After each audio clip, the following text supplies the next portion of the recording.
Shifter.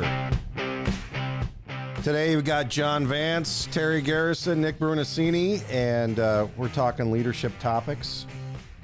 It's good to see you guys again. Nice to be seen. You're looking good, like the beard. Yeah, it's my interim beard. I'm just, I haven't been able to grow a beard for the last, 20 plus years. It's good. It's good color. Yeah. My brother-in-law calls me Rob Reiner, though. I don't think that's too complimentary. I don't know. Rob Reiner's a successful guy. His beard didn't hold him back. Not a good-looking guy, though. I mean, you could say, like, even Sean Connery I would have taken. Well, but he's a good kisser. Rob Reiner or Sean Connery? Yeah, I don't know. So's your mother, Trebek. How about that? Yeah, right. So what's going on with you guys? Yeah, the beard don't do much for the kissing, though. No, really, no. it doesn't. Yeah, it doesn't make that better. Girls don't like the. Oh, my wife. Yes. Yeah. Yeah. So what's happening around here? We're working, right, Nick? Sure. What are you guys working on? We're working on our Silverback Leadership. Mm-hmm. We're putting that together. We did the presentation in Ohio, and that was kind of the introduction to it for some people that showed up there. I think we had a couple hundred people that sat through our class where we kind of did a quick overview of the 8 functions, as we're calling them, of Silverback Leadership. And right now what we're doing is we're still going through the material. Brunacini, God bless him, has so much information, man. We're still going through, but basically we're going through his customer service book, his AMP, a customer service, anatomy and physiology. We're going through his no-brainer management, and we're going through functional boss behaviors. We're going through all his napkins, all his posted cards, 3x5s, tissue paper. What else? Am I missing anything? Yeah, that's about 90% of it. Yeah. Yeah. He produced a lot of content on, like Terry said, in a variety of places and recording methods. And that doesn't even get us into one of the things we did here recently is we recaptured our video library. So we have, literally hundreds of beta tapes, and there's got to be 10, 12 hours of him in various things talking and doing stuff. So we have access to that. So like Terry said, Terry took it all and kind of figured out these are the 8 broad categories of this thing. So we're close enough now that we're starting to figure out, okay, this goes here, this goes here, this is how this is all going to come together. So we'll keep wrapping that up. The first chapter of this thing that we're putting together now is it's the work. So of the 8 different broad categories, in my mind, the work is the most important part of all of it, because that's what makes us firefighters is the work we do. Yeah, and back to the leadership part, just to make sure everybody understands. So what we're doing is we're repackaging, we're collecting and repackaging what Bruno has done over his lifetime, really. And even up until the day that he passed away, he was taking notes, because I have his carry-on luggage in my office. So we're looking at all that. So we're repackaging it up.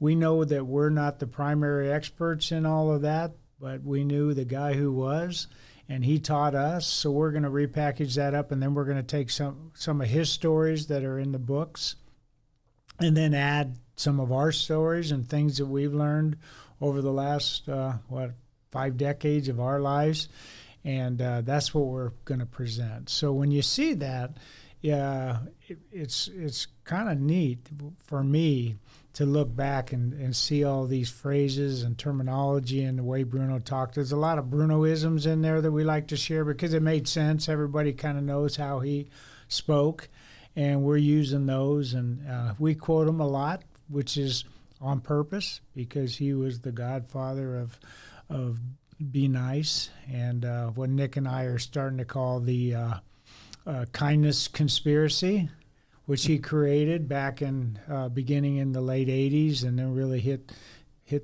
really started taking form in Phoenix in the 80s, and then when he published his book in 1996, The Essentials of Customer Service, and we went pretty much nationwide then. But he had already been out talking about it and preaching it. And for those unfamiliar, what is the kindness conspiracy? What is that? Well, that's what we came up with. We're calling it that because I remember early in my career when I started working for Bruno, I was hired in 1977, and Bruno wasn't even the fire chief yet. He was the assistant chief, and we had a fire chief who was pretty much an unkind person.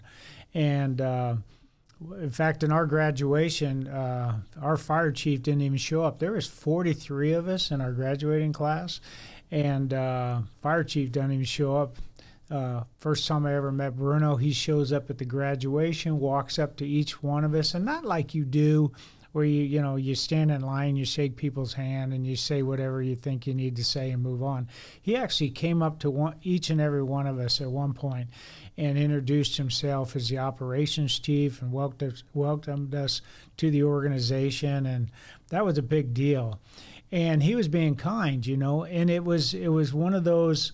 That's the beginning of the Be Nice. Of course, it wasn't his beginning of the Be Nice, but it was certainly my introduction to Be Nice in 1977. I had just got out of the military and spent a couple of years in my early years in the Army, and they weren't so nice to you there. Your bosses didn't actually talk to you and see how you felt about things. But here I got this operations chief in the Phoenix Fire Department coming up to me and actually being nice and talking to me. And it was kind of a conspiracy because a lot of people back then, and I still think there's people today who think that be nice means, kindness is weakness. Why would I want to show my weakness in being nice? No, the strongest thing you can do is to be nice to people, to be kind to them. So that we kind of coined the kindness conspiracy. Mm-hmm. Right? I went on a long rant there, but I was kind of thinking back to the time when I first met him. Well, when you look at his career, he became the fire chief, like Terry said, in 1978. And up to that point, he had been the assistant chief in charge of the firefighting division, was the title. And I want to say he did that for like 5 years. But he started writing. He began the fire science program at Phoenix College, right, way back in the day. So that's how that got fired up. So him and his merry band were using the college system to teach like traditional fire department stuff. And that effort, he ended up writing Fire Command, and that got published in '85. So that became his first deal to fix the stuff that he had lived through the first part of his career. So he said, when we go to the scene of fires, this isn't very effective, some of these things that we do, and we should do this instead. Right. So he kind of changed that around. And I mean, so like engine operations, ladder operations, initial radio reports, attack teams. Well, the biggest thing he did is that we ought to probably have a plan, right? Yeah, exactly. Incident action planning. So you ended up with 7 functions of command that identified these are all the things that need to happen at the incident scene. There's one person responsible for all of them. That's the incident commander. And as it becomes more complicated and complex and hazardous, we expand not only the number of task level units, but you have to have a corresponding increase in the officers that you bring in to manage it all. So that's just kind of the way that went. And so he was busy doing all that and changing things on like the occupational side of the fire suppression piece of it. So, and that created certain conversations with the workforce, and some people were more on board with that than others. So that ended up developing, once Fire Command was out there and in the world, the next project they ended up taking on was the 1500 standard. So there was a group of people, because he did Fire Command through the NFPA, and so they produced that. And then the next thing he wanted to do was firefighter safety and survival, and we're going to do that with 1500. And this is how you're going to take care of firefighters, just, And so a lot of like station stuff. The EMS was a big thing. So infectious disease control, exhaust system, just a safer fire station to work in was part of it. And then like washers and dryers in fire stations. Don't take your uniforms home. You leave them here. This is the way you blah, blah, blah. So just those kind of things. And then basically the way firefighters are taken care of then. And it was pretty interesting. So he ended up, back then there was a gentleman named Al Whitehead who ran the IAFF. He was the head of the firefighters union. So once Fire Command came out and they saw this 1500 thing, is Al Whitehead and Alan Brunacini ended up becoming good buddies. And said, Alan, we need this for the service. Murray Laughlin was the secretary of the 1500 committee, the first committee. That's how he got hooked up with him. So as they're making the 1500 standard, he starts to become more politically involved with fire chiefs across the American Fire Service. And as a group, they were opposed to 1500. The fire chiefs wanted no part of it because you're not going to tell me how I take care of my firefighters. So it was more of a plantation style of attitude with these people. This is mine and you can't tell me. You don't get to regulate what I do with my firefighters.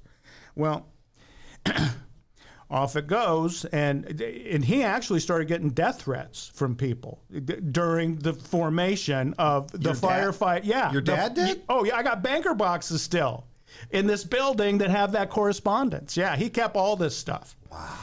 Yeah, you can't do this. And he's, well, anybody that knew my dad, they're like, cheap noise. Yeah, tell me what I can do, pal. Yeah. Come kill me. Most of them are cowards. People that make anonymous threats are cowards. They're not going to do anything like that. So anyway. Those are the only kind of threats I'll make. Yeah. There you go. How silly is that, right? Yeah. That's silly. Well, and so that's what he did with it. He thought, well, you're not stopping it at all. And they continue to do it. Now it's celebrated and then the rest of it. But back in the day, yeah. And in fact, there's still that in this country today. I mean, it's never gone away. The goods and the bads and the... It's kind of back to that conspiracy. The reason that we kind of picked that kindness conspiracy, you started with that. We didn't know we were going to go there, but it's the same way that back then you are weak if you're trying to create an environment for safer firefighting. That must be a weakness. Mm-hmm. You must not understand how good I am at this role or that role on the fireground. You're going to try to control what I'm doing because your weakness, not because of mine. And as a leader, you're going to be nice to them. Oh, that's weak. I didn't sign up to be their mom or their dad or whatever when you're treating people out there. So it's kind of that whole thing really is kind of funny how in the fire service we're mainly men, and the things that are really best for us and best for our customers, internal and external over the years, has been looked at by a group of people as a weakness in the people that are trying to make that change. Oh, yeah. Well, I was shown this week stickers that someone's selling. One says, defund Vector Solutions. Another one says, defund the NFPA. And the other one says, defund Blue Card. There's guys making those stickers and throwing them on helmets out there still. It'd be hard to defund us because we're a private company. Well, so's the NFPA, and I guess so's Vector Solutions. Yeah, so's Vector Solutions. But so it continues on. I mean, so they don't want standards or training. Essentially, is what it is. Don't tell me. Okay, we won't. Don't do it. It'd be curious, to ask them why. And then when they answer that, say why. Say why about 4 or 5 times to get to the real reason. Why are you really against it? Well, I don't want none of those people making money. Yeah. Or whatever it is. There's really a strange reason at the bottom. There's a group of guys still in this country that are pissed about not being able to ride on the outside of fire engines. I mean, that whole thing's still going on. So anyway, getting back to the Vance, the point a lot of those same people are mad that their wife can vote. Yeah. So, they can pretty much just go selves is really the way we context. No, you can't do this because it somehow is threatening to my masculinity. I'm not interested. And the other thing about that is a lot of those people never rode on it, because I was hired in 77, got a little seniority, not as much as some of our listeners, but how many people actually rode? I think we rode on it when I was in 77 for the first year of my career, and then we were off it. We had a terrible incident with a Tempe firefighter, and she got tore up under the wheel wells.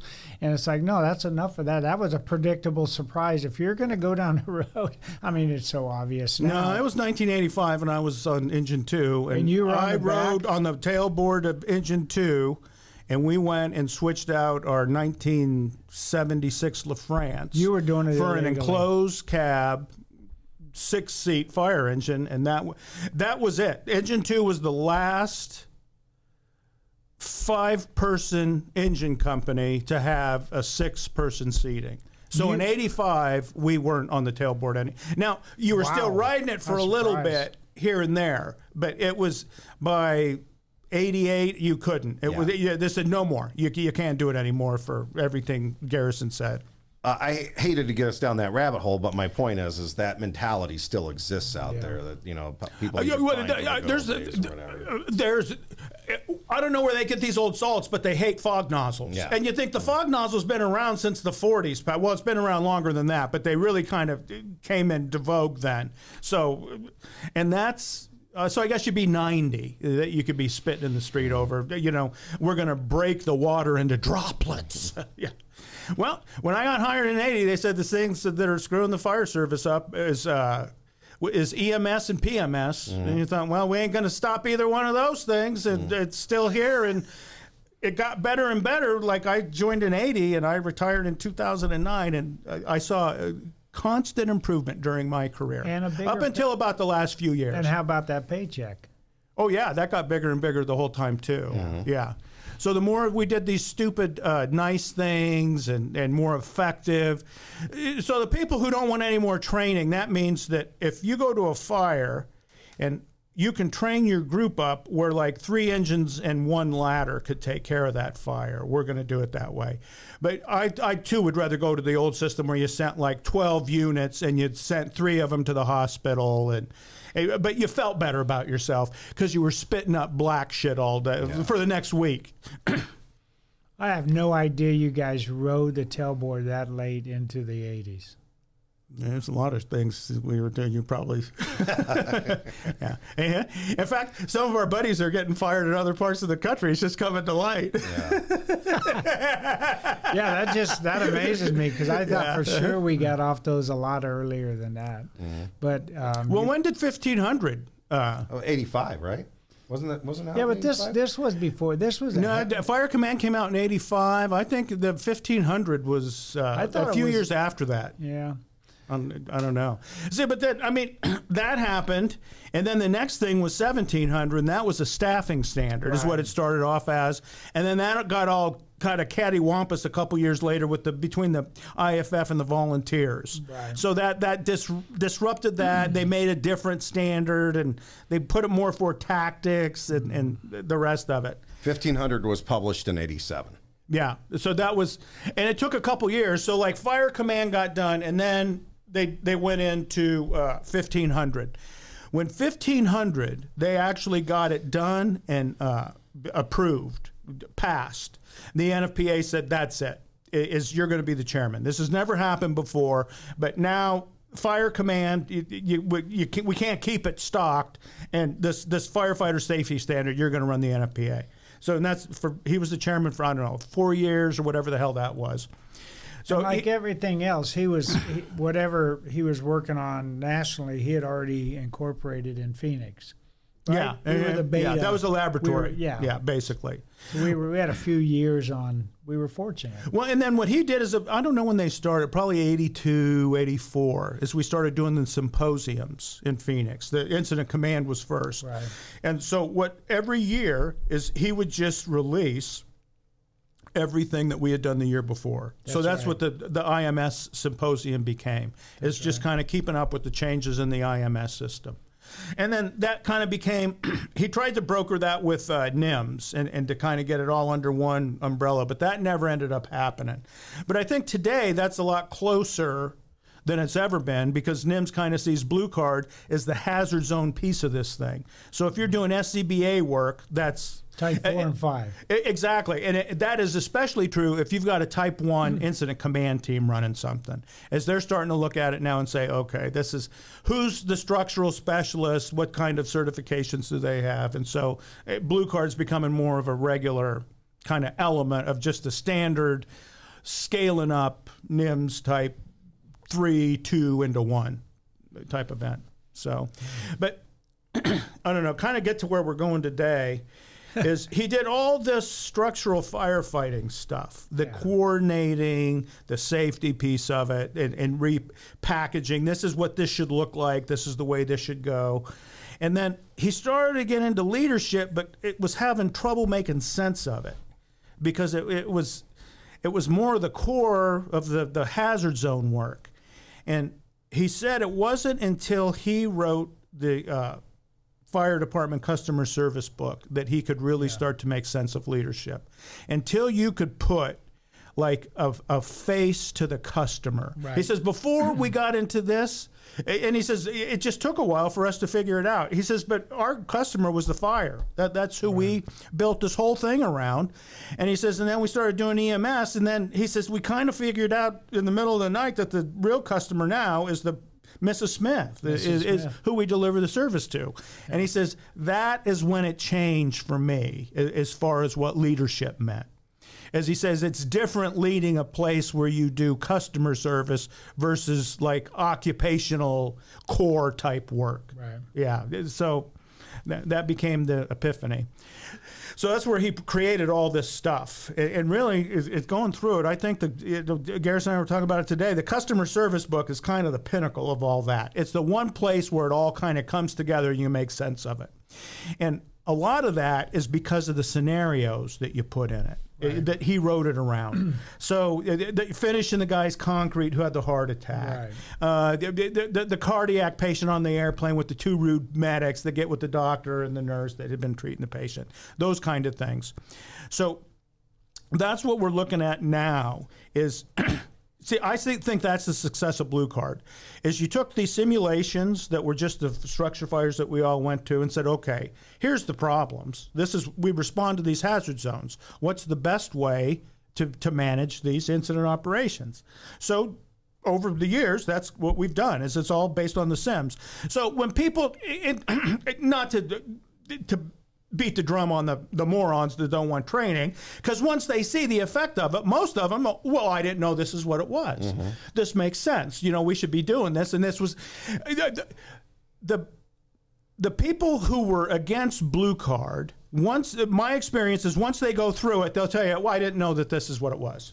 Yeah. I had no idea. This just makes sense. This is the way we should be doing this because it's the most efficient and effective way to get right to where we need to be.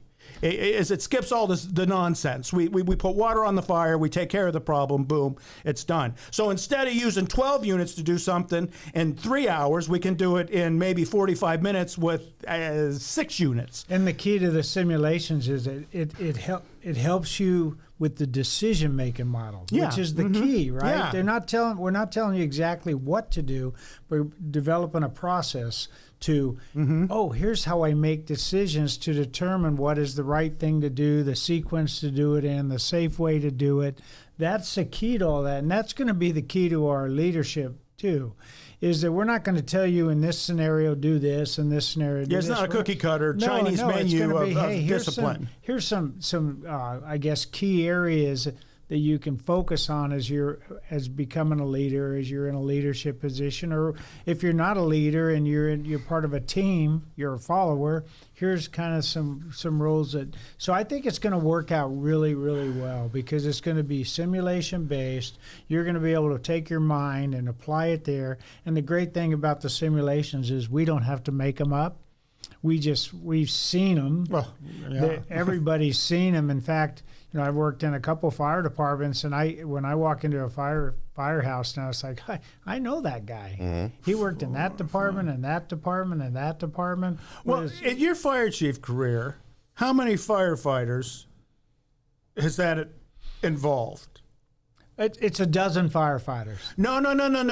Oh. Over the course of your career. Yeah, cumulative. No, like you went from, don't count Phoenix. You went to be a fire chief in Oceanside. Yeah, a couple hundred. 185. Okay, so let's say 200 there. Then where'd you go next? Then Houston. Houston was about 4,000, 4,200 at the time. Okay, so let's say 4,500. Yeah. And then Glendale. Glendale is about 200, about the same as, So 4,700. So almost 5,000 firefighters. Yeah, a little more in Glendale. Yeah, and then I got to do some time, and you'd think I couldn't hold a job. But yeah, so I've been exposed to a lot of, now I didn't get to meet everybody. No, but Houston, those obviously. but those are still good-sized fire departments. I thought you were asking, how many could you and I talk about, what are the number of firefighter personalities out there? Yeah. A dozen. About a dozen of them. 10, right? 12, 14. You see them in every class we do. Yeah. It's like we've got the same a dozen, 12 guys. A dozen Yeah. guys. Well, you can talk about the guys who, hey man, I made a grab. And those are all, we all know those people. You know what? And if you asked firefighters who worked for different fire chief, and you said how many different fire chiefs personalities, they'd probably say you got 3. Yeah.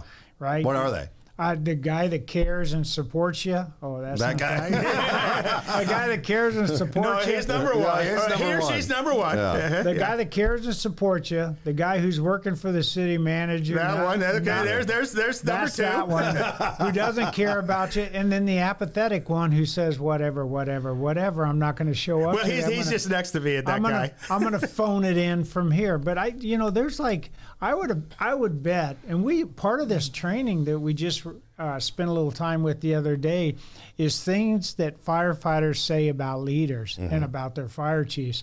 And we got a list of those. I think we shared it in one of our articles, but we will be sharing it. I think I shared it in the next one. Yeah. But it's pretty impressive, the things that firefighters, and this is information that Bruno collected and came up with a list, and it's not all inclusive, but it pretty much covers what you need to cover about how firefighters perceive their leaders or how they perceive their fire chiefs. But I've seen 3, and 3 types.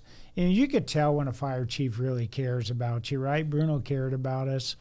And the thing that he does to support us, when you have a support officer who actually supports you, or a logistics officer, whatever you want to call them, when when you got an absent fire chief, everybody knows when the fire chief's absent.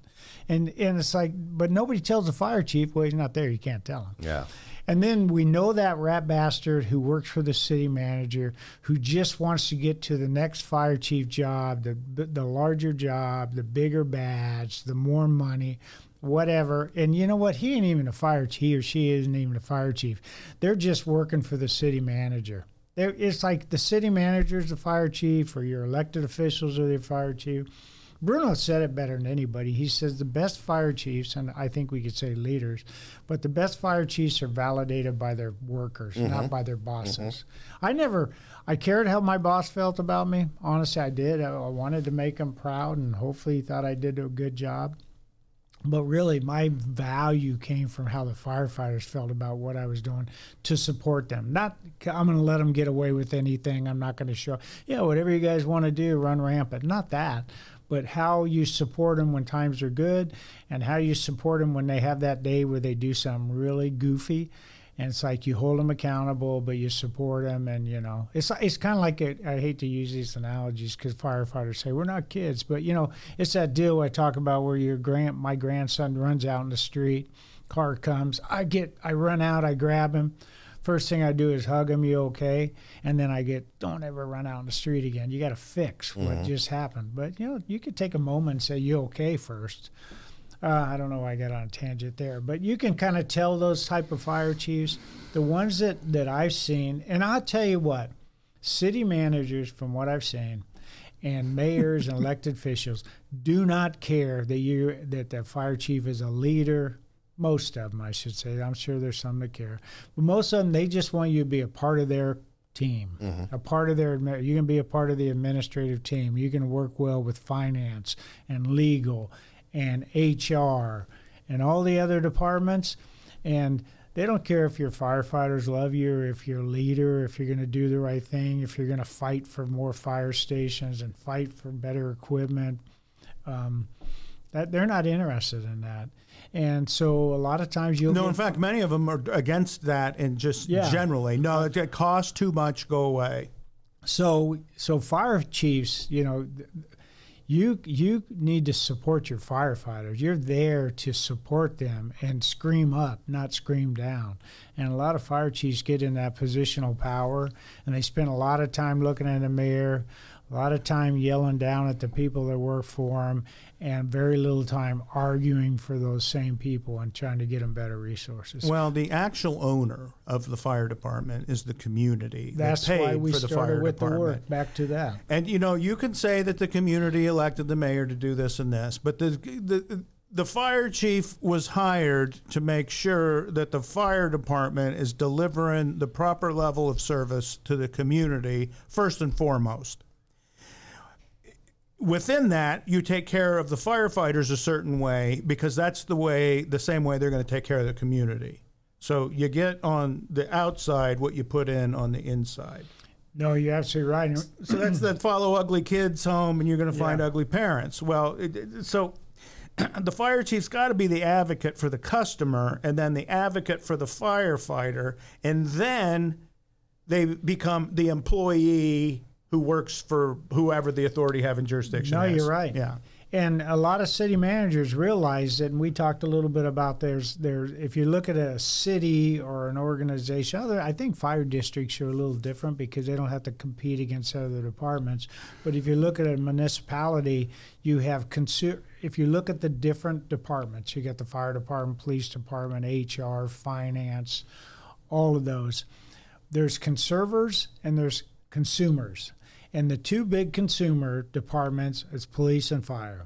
It takes, and we are the biggest consumer. Now, you may find that police have a little more money, but we're the ones that has constant staffing. Cops don't have constant staffing. Yeah, but they still there's twice as many cops. Yeah, the cop budget's always going to be at least 30-40% more than fire. But they argue with their budget as being, we need that many cops. With our budget, you argue a lot of, no, I need this much overtime to cover all these positions because you have to have because I want to have 4 firefighters, or if you've got 3 firefighters in your community, you want to keep staffed. So we're the only department that has constant staffing. So city manager, I always saw, I watched this. I mean, it's incredible. City managers spend a lot of time having lunches and hanging out with finance directors, HR directors, legal, real people. estate lobbyist. Yeah, and so they're spending time with the conservers, the conserver-like departments, and you don't see the city manager going to lunch a lot with the police chief and the fire chief. But what are they talking about at those lunches? How can we get that fire department under control? How can we get that police department under control? So they want to, and by under control, they just want more of your budget back. That's all. That's what they're talking about. We need the money that we're spending over here to go over here. No, you're absolutely right. That's the control part. The money is the control. So they spend a lot of time doing that, and you can see why they would. But if you said it a minute ago, if we're not the voice of the fire department, and I go into fire stations all the time when I was a fire chief, what do you guys need here? Chief, we need a new saw, we need a new hearse tool, a new cutting device, we need SCBA. They're not asking for recliners and bigger TV sets. So I go back to the city manager and I say, hey, here's what we need. Oh, you guys always need something to do our job, to service the customers. We're not just sitting around the fire stations playing with our hearse tools. Well, you always need something. Okay. Over the last 5 years, has the fire department gotten busier or slower? Busier. Yeah, it's always big. It grows 5 to 10% a year, the volume. Yeah. So that attitude, you're always asking for more things. Well, you're always sending us on more calls. It's the community that owns all this. They keep putting more houses in these places. In fact, the density's going up in cities now, and nobody's responding to that like you should be. So where there used to be 100 residents, now there's 1,000 of them. Well, we're going to need, you need 10 times as many things. Well, no, not 10, but we're going to need 2 or 3 more stations to service this. So once your response times get up to around 10 minutes, if you backtrack, that's probably why, is the population got bigger. It's just funny because you watch city managers, and I'm probably being critical because I've seen it, is you see a guy over there in the solid waste department ask for a brand new garbage truck at the same cost of an engine company. They cost about the same. And, we need more. We got more people. We got to pick up more garbage. These trucks are getting this old. I come up next and ask for a new fire engine. What the hell are you guys trying to do over there in the fire department? The same thing they're trying to do. We're trying to keep up with our equipment so we can go on calls. That's why you need us. That's why we need more fire engines so we can go respond to the calls. And they won't bat an eye about a garbage truck, but a fire engine. What are you guys trying to pull? It's just incredible how it works. Well, I've had a couple of very supportive city managers that I would say the finance director was the person who was the conserver and was pissed at us all the time about spending money. But I had a city manager and a mayor that was pretty big advocate for public safety. And 46% of the budget, like you said, there's 7 departments in the city.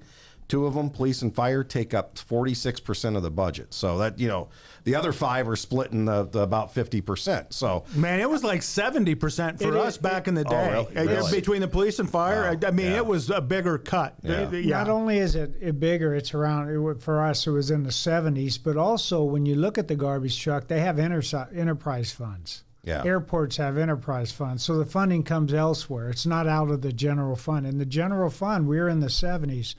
But the thing about what you said about the finance director would be angry.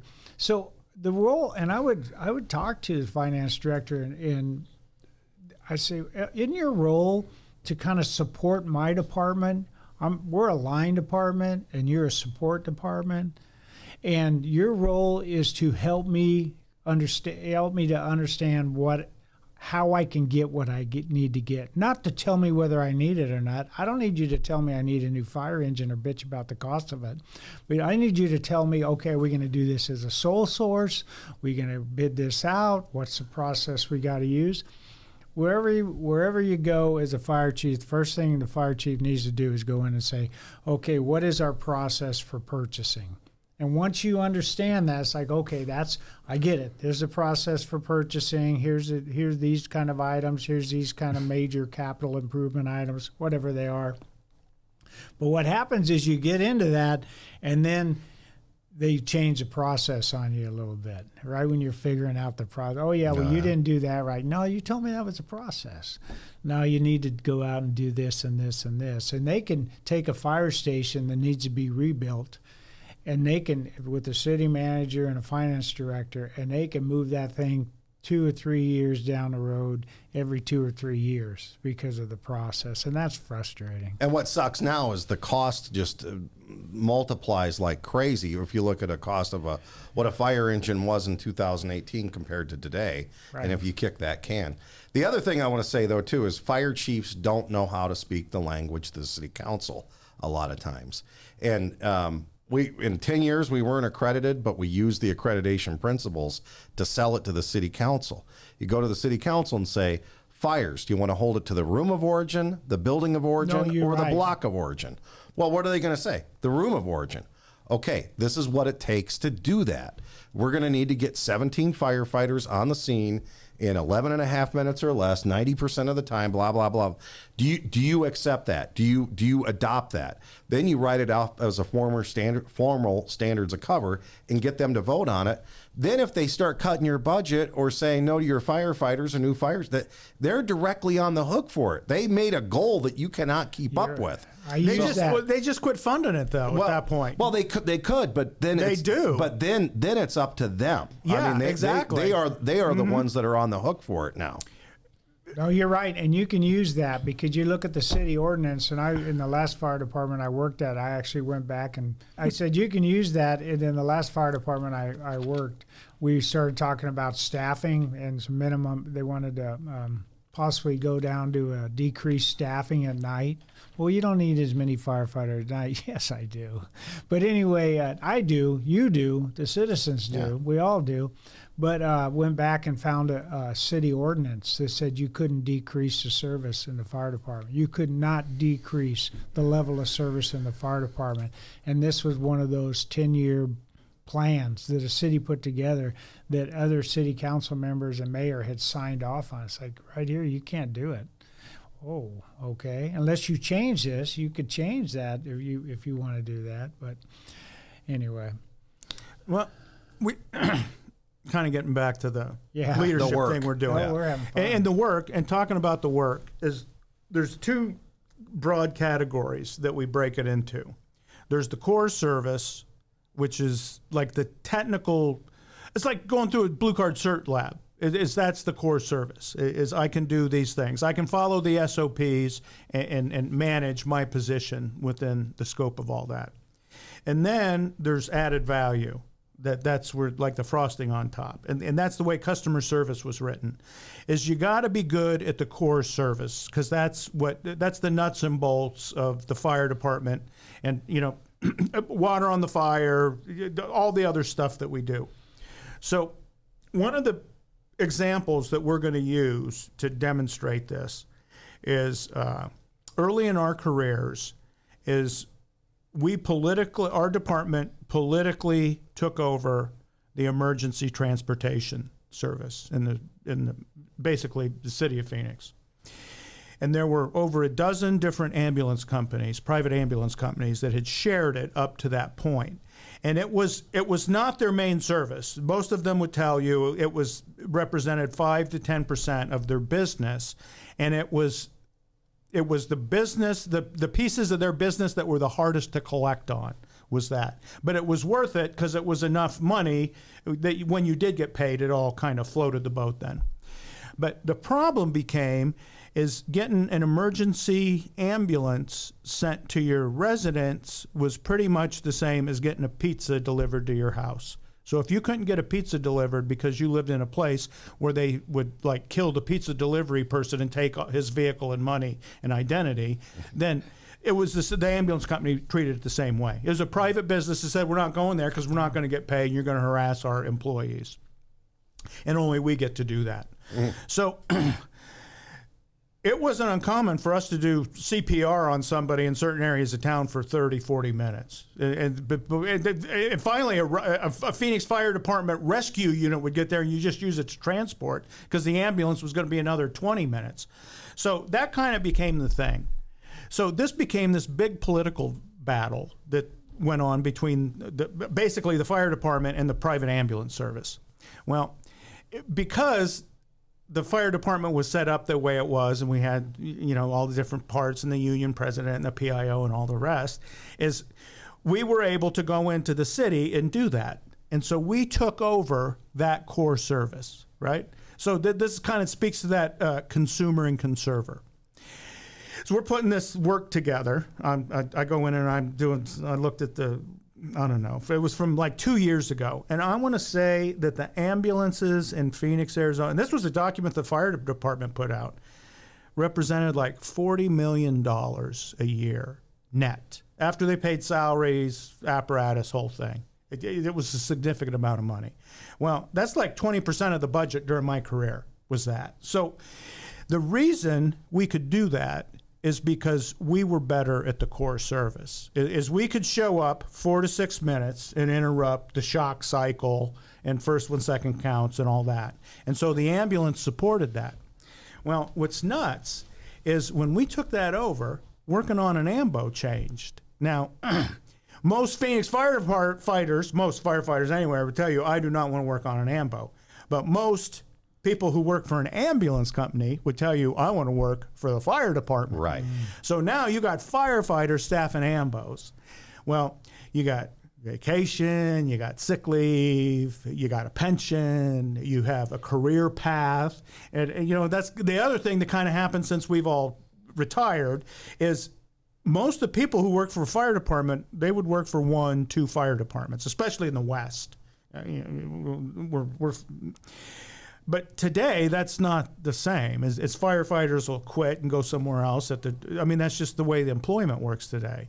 So I think the more, and they do that because they're not leaving because they want to go, I want to go to this fire department because they do this more. They're leaving because I want to go over here because I'll make more money and I'll be treated better. So it's a combination of those two things that pull, typically, firefighters from one department to another.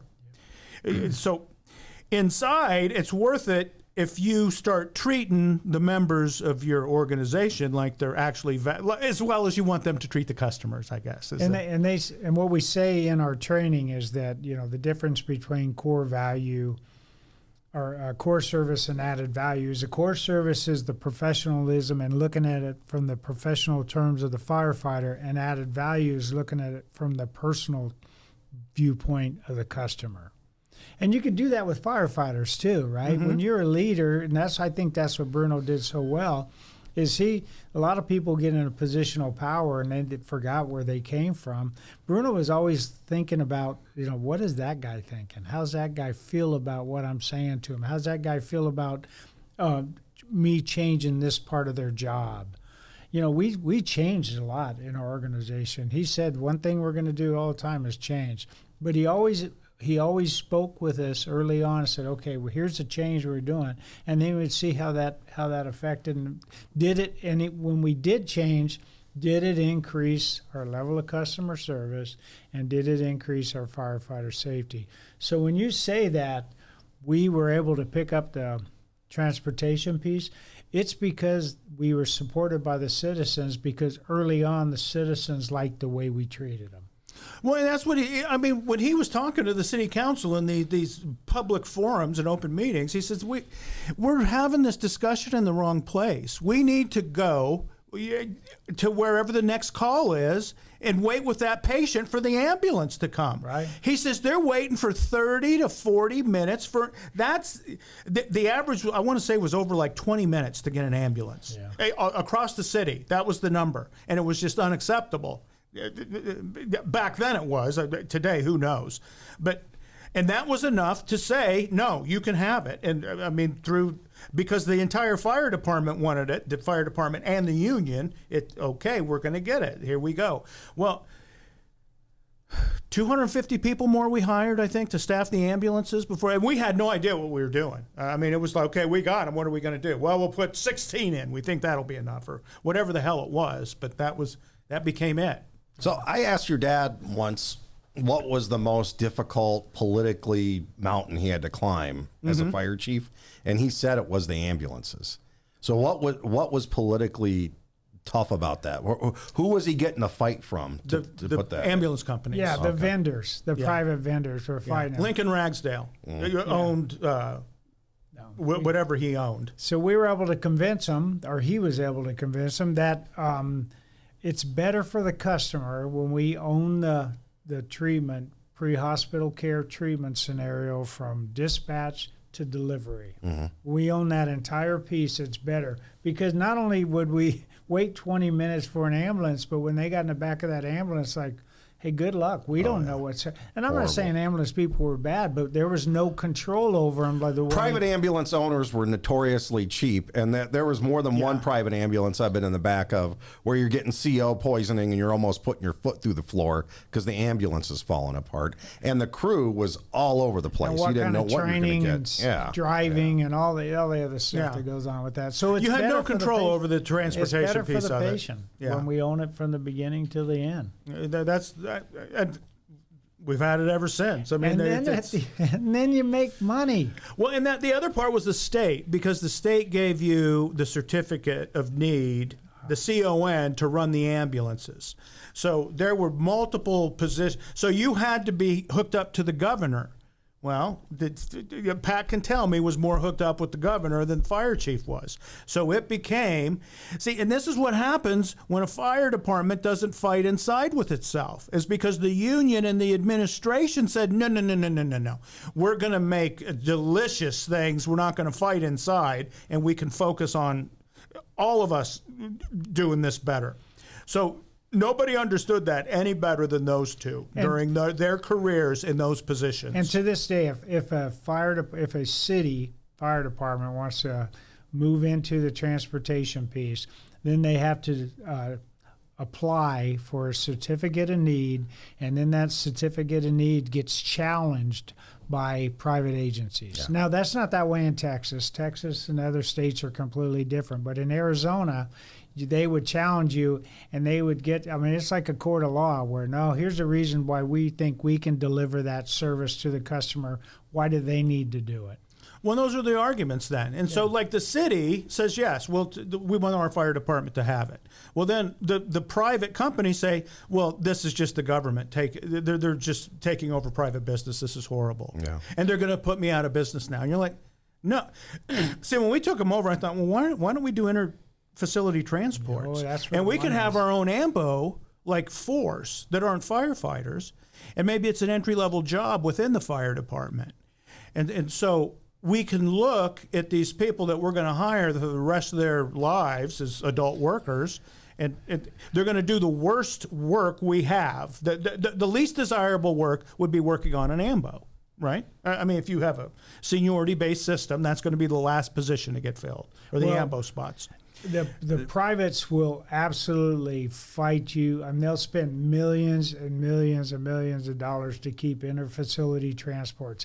They see the writing on the wall and eventually give up the emergency care, because once again, we go into some neighborhoods where you may or may not get paid. But that's guaranteed money on inter-facility transport. Well, the other thing that they were pimping in the documentation I looked at is the collection rate is, I think, still over 75%.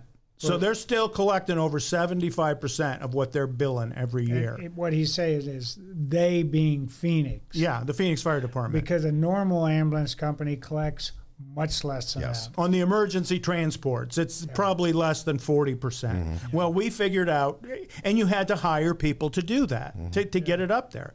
Well, then it becomes a math problem. That's all business is okay, I'm going to hire these 8 people, and they're going to be my billing department, and they're going to cost me X amount of dollars a year. Well, they're going to make X times 10,000 for me because I made that investment. So, But you build it forever then. It's not... and that became the thing, because at one point it became threatened as other people wanted to come back to take the ambulances away. So now the workforce is like, well, what's that going to look like? Well, this is... Just Google how much I would make working for a private AMBO in this zip code. And then that's what your new salary will be, because you won't work here anymore. You're signed to the AMBO. They're going to take it all. So you asked what we're doing, and we started talking about the Silverback Leadership, and the very first function, we cover the work. The work. And then we talk a little bit about how the work evolves, and we end up with the ambulance being the latest piece, kind of to how the work has evolved. And we talk a little bit about how we interact with our agencies, like the people the elected officials and the city managers, and kind of the role of the leadership in that. But this whole first piece talks about the work, and there is a lot of that. If you just focus, that's what Bruno did. He just focused on the work, focused on the workers, focused on the people getting the treatment, and that was it. The Mrs. Smith and the firefighter Smith, that's function number 1 for us. And then there's 7 other functions. And the next piece that we are starting to, you'll see some articles come out, is the inside-outside customer service piece. Then we'll move on to personal effectiveness. And we have this 8 areas that we're going to cover. But the work itself, if we don't get a really good understanding of that, and I think Nick's got a better understanding than I do, because he probably had closer conversations to his dad, how this thing evolved. But we got to really get a good idea of the work before we move on through the rest of it, because it's absolutely critical. And the sub statement would be being good at your work, right? I mean, that's core service. That's what it is. I mean, it's like training and you gotta be, having good procedures. You got to be capable and competent, and you got to be caring. I mean, it sounds silly to throw those words out, but when you have conversations about, like, if we weren't caring to Mrs. Smith and added value to her early on, we would have never arrived at the point where we could transport them. Because the customer would have said, I don't like the way they show up and treat me on the scene. I don't want to get in the back of fire department ambulances. And there's some places across the country, I would imagine, where the community is going, don't give the fire department anything else. We don't want them rescuing our cat out of the tree. We talked about the scenarios. One of the scenarios that's going to be in the work is we have an instance where an individual who is known to the group of us very well had some needs for fire department services.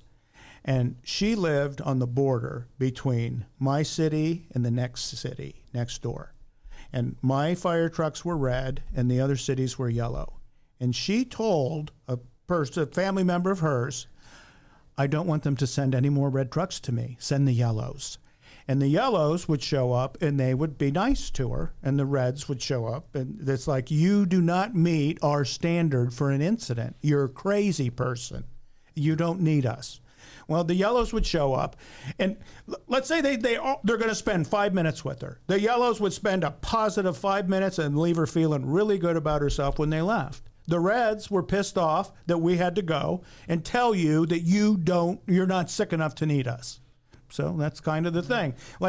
Now, the core service was the same between the two. The added value sucked for us, and it was good for the yellows. That's kind of the way that worked. Yeah. So that becomes the thing. It's no.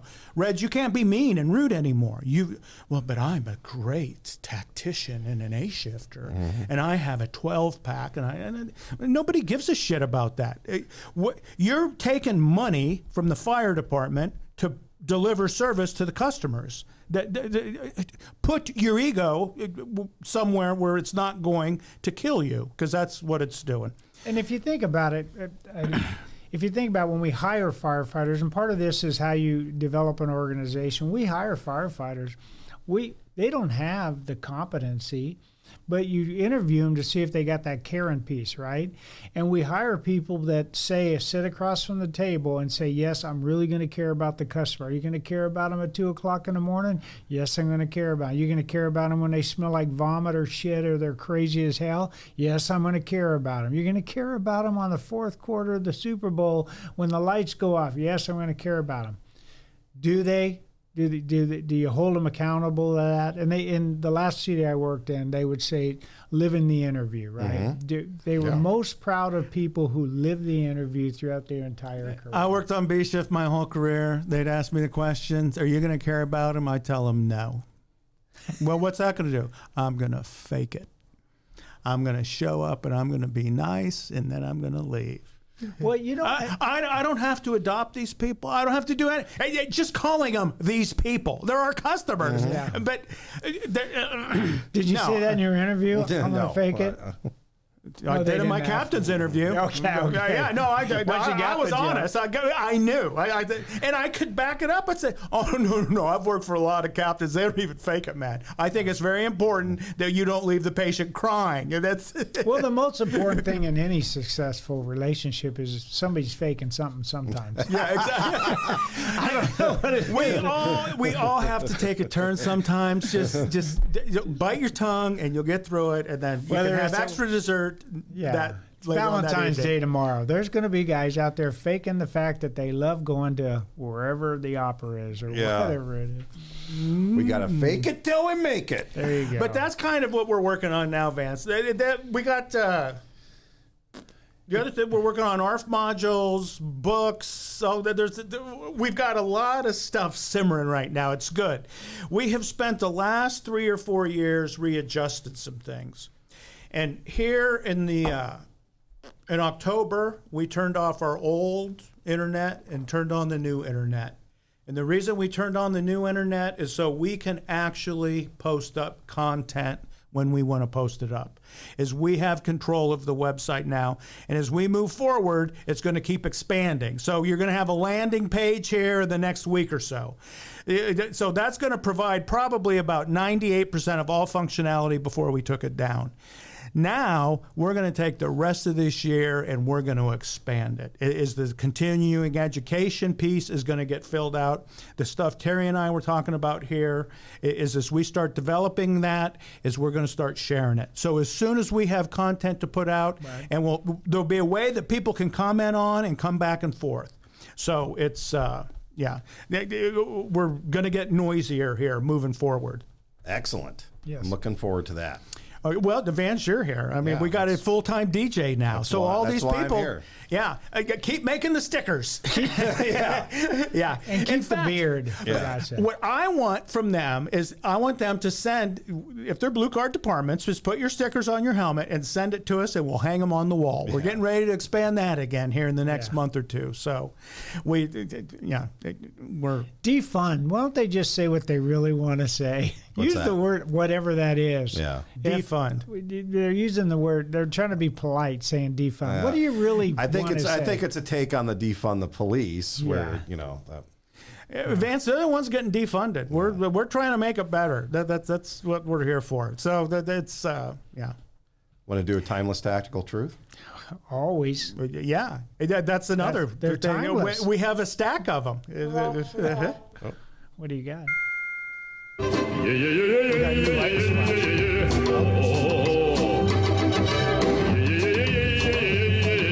All right, timeless tactical truth from Bruno, and this one's just in time for tax season. We all got our W-2s in the mail. It says, in fire command and tax preparation, don't ever let your inclination to gamble outperform your fear. I love this one. Yeah. Because it equates two things that are going to get you in trouble if you do allow your inclination to gamble outperform your fear. 100 years ago, I wrote an article about a fire department accountant that did your tax preparation for you. And that was... All those people ended up getting letters from the IRS later on for amounts of money that they never were going to be able to produce. It was a kitchen table accountant in the firehouse, right? And what he did is he started from the very bottom line, and he'd say, how much do you want your return to be? And they'd pencil that in, and so it was like a wish and a dream, and then they worked it backwards. And I remember sitting there once saying, you're going to have to change the other number of the number of taxes he paid because they won't give the returns more. That's kind of, when I saw that, I was thinking, hold my beer and watch this. Yeah. Because the only difference is on the fire ground, you don't have a beer. It's kind of like hold my brain and watch this. Watch how I use my ego to get myself in a really bad position, right? Yeah, exactly. Because that's what it is right there. Yeah. Oh, incredible. Well, usually what happens is that a couple minutes later you're on fire. Mm-hmm. Yeah. It's just, that didn't go like I thought it should have. I do that with my mountain bike every once in a while. I said, I could do that. And then you lay there and dust yourself off and do the whole full body. Okay, nothing's broke. I'm not as good as I once was. You can't do that. Hey, thank God for that guy, right? Yeah. He's gone. No, we kept burn treatments in our station. Silverdane, and they're probably not the smartest group of people. Is this the first time you threw up the picture of Bruno with it? I wasn't here last time. Yeah, that's the first time. I like that. That's a nice touch. Yeah. Well, Makes me smile. that's the way we'll do it from now on. So. I like that. Yeah. And then we have new ones coming soon too, so there'll be more. Oh, right. More timeless tactical truths. We're finding them everywhere. Second volume. Vance, I sent you the word files, right? Yeah. I mean, all we need now is just to put a Poonie tune with each one of them. So yeah, exactly. It's we have lots to do. All right, fellas, it's been fun. Thank you. Hopefully we got some out of this one. Yeah, wow. we always do. We did something. I mean, how long we go, Vance? Oh, it's been over an hour. Okay. When we write this down in an article, it seems a lot clearer. Thanks for joining us on B Shifter. It gets messy in person.